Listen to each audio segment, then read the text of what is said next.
नमस्कार, आप देख रहे हैं बजट की पाठशाला।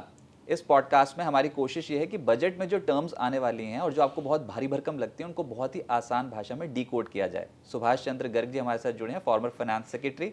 उन्हीं से समझते हैं आज फिस्कल डेफिसिट क्या होता है। सर, क्या होता है ये फिस्कल डेफिसिट? वित्तीय घाटा बोलते हैं इसे हिंदी में, और ये इसको कंट्रोल करने पर सरकार का जोर क्यों होता है? देखिए, दो शब्द हैं, फिस्कल और डेफिसिट।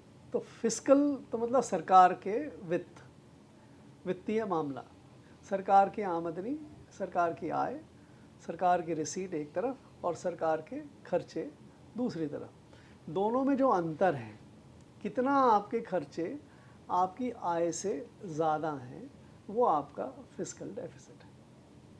आपके परिवार में भी किसी समय ऐसे मौके आते हैं, आपके घर में शादी वादी हो रही है या बच्चों की पढ़ाई करने के लिए भेजना है, तो आपकी आमदनी आपके खर्चे के मुकाबले कम पड़ जाती है, आप भी लोन लेते हैं, ठीक है। तो ऐसे ही सरकार करती है। सरकार के पास अगर खर्चे ज़्यादा हैं, और यूजुअली सरकार के खर्चे ज़्यादा होते हैं, आय के साधन कम रहते हैं, तो जो दोनों का डिफरेंस है उसको हम फिस्कल डेफिसिट कहते हैं। इसको आप फिस्कल डेफिसिट जो है वो फिर कैसे आप पूरा करते हैं? फिस्कल डेफिसिट के लिए आप कर्जा लेते हैं। तो जितनी आपने कर्जा लिया, आपके जितने कर्जे आपके एक साल में बढ़े, वो और फिस्कल डेफिसिट दोनों बराबर है। अब फिस्कल डेफिसिट क्यों होता है? एक तो बड़ा सीधा सादा एक्सप्लेनेशन है, भाई आपकी आय कम है, टैक्स आप कम वसूल कर पाते हैं जितनी आपकी ज़रूरत है, आपके पास नॉन टैक्स आमदनी, डिसइन्वेस्टमेंट की आमदनी आपके पास कम है। दूसरा ये देख सकते हैं कि भाई आपके एक्सपेंडिचर, आपकी जितनी चादर है उससे ज़्यादा आप पैर फैलाने की कोशिश कर रहे हैं, तो आप एक्सपेंडिचर अगर कम कर दें अपनी आमदनी के बराबर, तो आपका डेफिसिट नहीं होगा।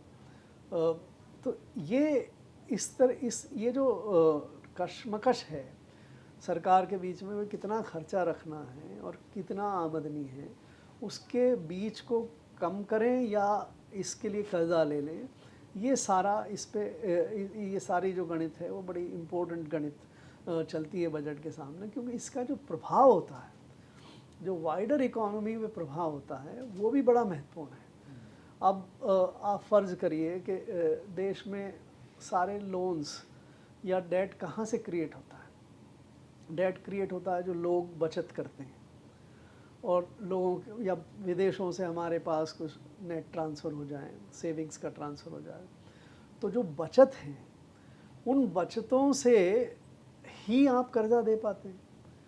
और बचत अगर कर्जे की रिक्वायरमेंट के मुकाबले कम हो, तो फिर आप क्या करेंगे? बचत और कर्जे की रिक्वायरमेंट को बैलेंस करता है ब्याज, क्योंकि ब्याज अगर बढ़ाएंगे तो बचत भी बढ़ जाएंगी और आपके कर्जे घटेंगे।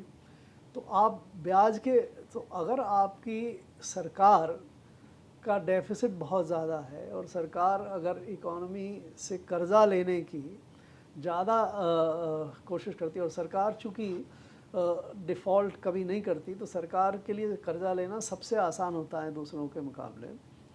तो सरकार अगर प्रीएम्प्ट कर ले, सरकार बचतों में से जो कर्जा बनता है उसमें से ज़्यादा ले ले, तो जो बाकी इंडस्ट्री है, जो हाउस होल्ड्स हैं जिनको घर बनाने हैं, ड्यूरेबल चीज़ें खरीदनी हैं, कार स्कूटर वगैरह ख़रीदना है, या इंडस्ट्री को इन्वेस्टमेंट करना है, उनके लिए पैसे कम बचेंगे लोन लेने के लिए, और उनके लिए इंटरेस्ट रेट और भी ज़्यादा बढ़ जाएगी।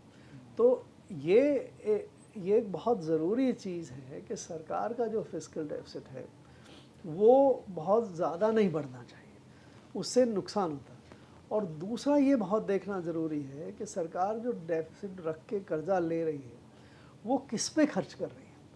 अगर ऐसी चीज़ पे खर्च करे जिससे आपका इन्वेस्टमेंट होके बाद में आमदनी आ जाए, जिससे आप इंटरेस्ट जो बढ़ा आपका उसका पेमेंट कर दें, तो फिर भी शायद कम नुकसानदायक। जैसे रोड्स बना लो, ब्रिजेस बना लो, टोल कलेक्शन से फिर आपके पास पैसे आ जाएं, ये इस तरीके का मॉडल कुछ बनाओ। इस तरह का तो जो भी इन्वेस्टमेंट किया, मान लीजिए आपने एनटीपीसी में इन्वेस्टमेंट किया और एनटीपीसी ने पावर प्लांट लगा के आपके आमदनी अर्जित कर ली और आपको इंटरेस्ट का पेमेंट कर दिया और या डिविडेंड के रूप में दे दिया, आपने उसे इसका इंटरेस्ट पेमेंट कर दिया, तो ठीक है।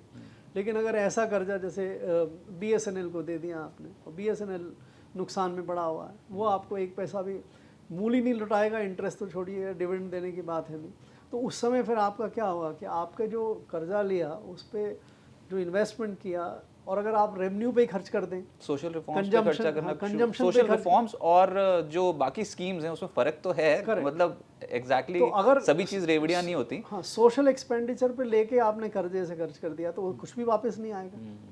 सो दैट इज द रीजन कि अगर खर्च जो आप कर्जा लेके करो, फिस्कल डेफिसिट लेके करो, तो दूसरी चीज़, एक तो पहली मैंने कहा आपसे कि इकोनॉमी का ध्यान रखिए, सारा मत ले लीजिए, बहुत ज़्यादा हिस्सा मत ले लीजिए, और दूसरा आप ऐसी चीज़ पे खर्च करिए जिससे आपको आमदनी हो के आप दो पाएँ, तब तो फिस्कल डेफिसिट ठीक है।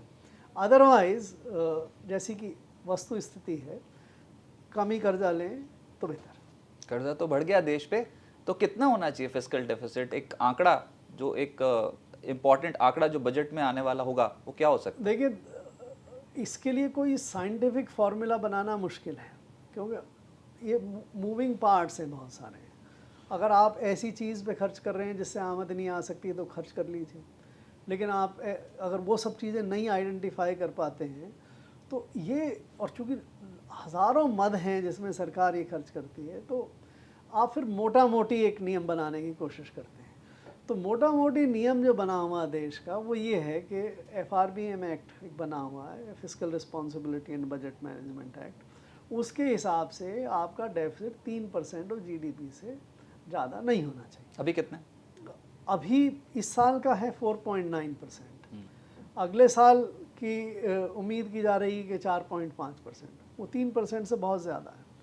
तो अगर आपका कंसेंसस जजमेंट ये है कि 3% से ज़्यादा नहीं, दूसरा अगर आप इसको उस दृष्टिकोण से देखोगे, सेविंग्स कितनी होती है देश में, अगर सेविंग्स जो फाइनेंशियल सेविंग्स हैं वो अगर 6% हो देश में, और अगर 4.5% आप 5% आप ले रहे हो, तो फिर प्राइवेट इन्वेस्टमेंट के लिए आपके पास बहुत कम बचेगा। तो ये सब चीज़ों को ध्यान में रखते हुए फिस्कल डेफिसिट का वाजिब लेवल पे रखा जाना बहुत ज़रूरी है। तो आज के इस पॉडकास्ट में हमने सीखा फिस्कल डेफिसिट क्या होता है और इसको सरकार क्यों कंट्रोल करना चाहती है। ऐसे ही इंटरेस्टिंग टॉपिक के लिए आप जुड़े हैं बिस्तक के साथ। एक और ऐसी टर्म लेकर हाजिर होंगे F&O की बात,